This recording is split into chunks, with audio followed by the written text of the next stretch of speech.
have noticed a lot of videos start with sipping a coffee or tea, so I thought we can start with sipping a coffee and tea at the beginning of this video. Today's video is going to be quite long, so be ready to grab some coffee, tea, maybe some notes.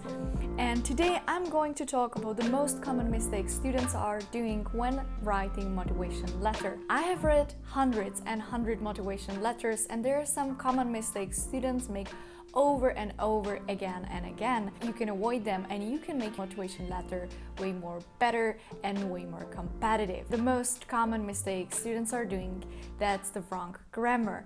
Really, this is something what should not be forgiven. I understand that we are not native speakers, including me. Before I send my motivation letter, I make sure that it is error-free. I'm sure that if I write some letter in your own language and I make some mistakes, you will look at me kind of with like, is she uneducated? And the same applies if you're doing this in English or any other language. Really, error-free letters and documents is a standard. I am personally using Grammarly as like the first correction, and then I am always sending the letters to the professors or to my friends who just double checked it. And if you don't have any friends who have better English or who can correct it for you, then you can find a lot of services online, like on Fiverr, on Upwork.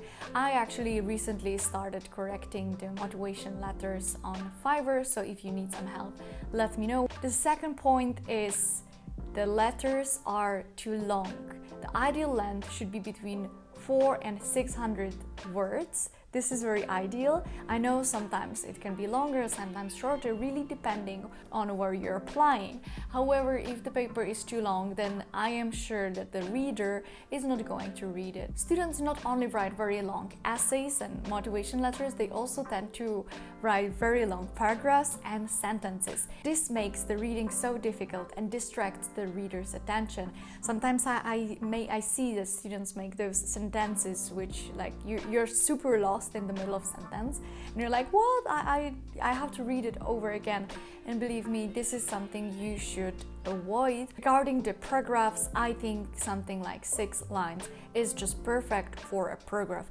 Also, the paragraphs should have some meaning. It's not that you just like make space and then you start with a new paragraph. Each and every paragraph should be focused on one topic. I give you example. The first paragraph is going to be about the education experience you have. The second paragraph is going to be about your internship or your work experience. The third paragraph is going to be about your hobbies and your free time.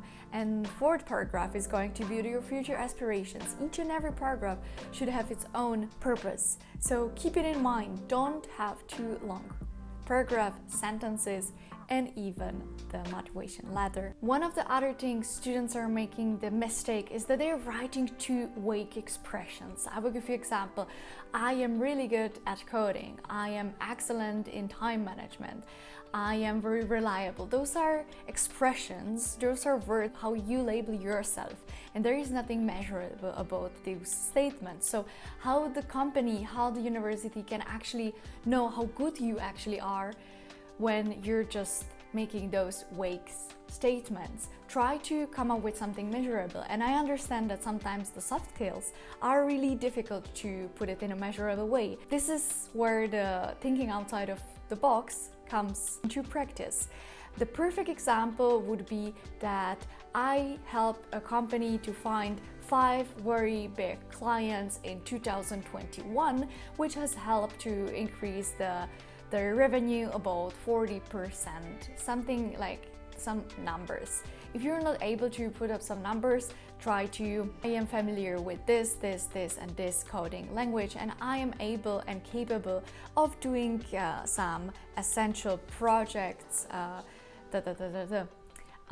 Just try to think to make the things as concrete as possible. I can from the first side say if they put the effort into the paper or not. When the paper is not aligned in the block, when the paragraphs are different, when the font size is at the beginning bigger and then it's smaller, when the punctuation is not correct, then I know that they didn't go over and over again the paper and didn't try to eliminate those small and minor mistakes. So you should put emphasis not only about what the text is saying, but also how the paper looks like. I'm not saying put animations and rainbows and unicorn there. No, keep it simple, but keep it. Ideal font size is something between 10 and 12. The alignment I personally prefer is in the block, and the paragraph should have the same spacing. Everything for what you decide, you should stick to the structure and make it very consistent. So I forgot to say, don't use any font like Comic Sans.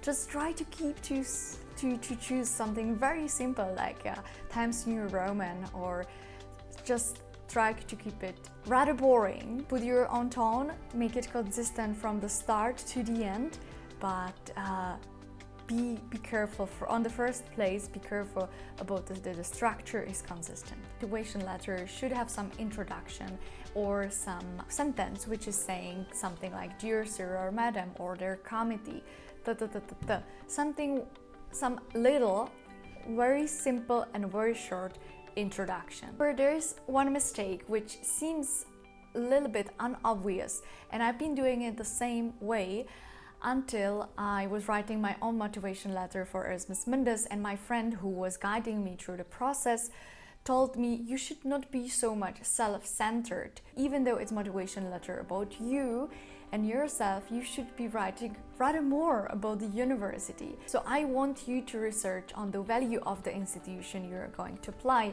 about the values, about the vision of the university, and I want you to see yourself from the point of view of the institution. So it's not about how good you are, it's more about how good you are to the university, what you can bring to the university.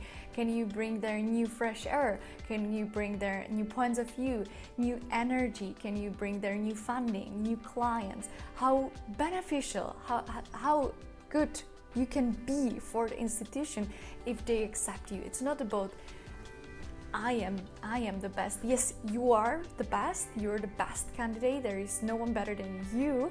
However, you need to show it, and you need to show how you can be good to the company. It's not in the tone that, oh, if you're not going to accept me, you're going to lose. It's more in the way that if you give me the chance, it will be the best decision if you accept me, because of this, when you write there the measurable data. Sometimes I see really students just writing one or two sentences, I am good candidate. Okay, you wrote your experience, that's very important, but you didn't connect it to the university or to your aspirations. So try to think more in the bigger picture, try to think big. When I published a free template on how to write motivation letter, students were sending me their motivation letters, and I've noticed they literally copy-paste my template and just put their data there. This is not really the best technique.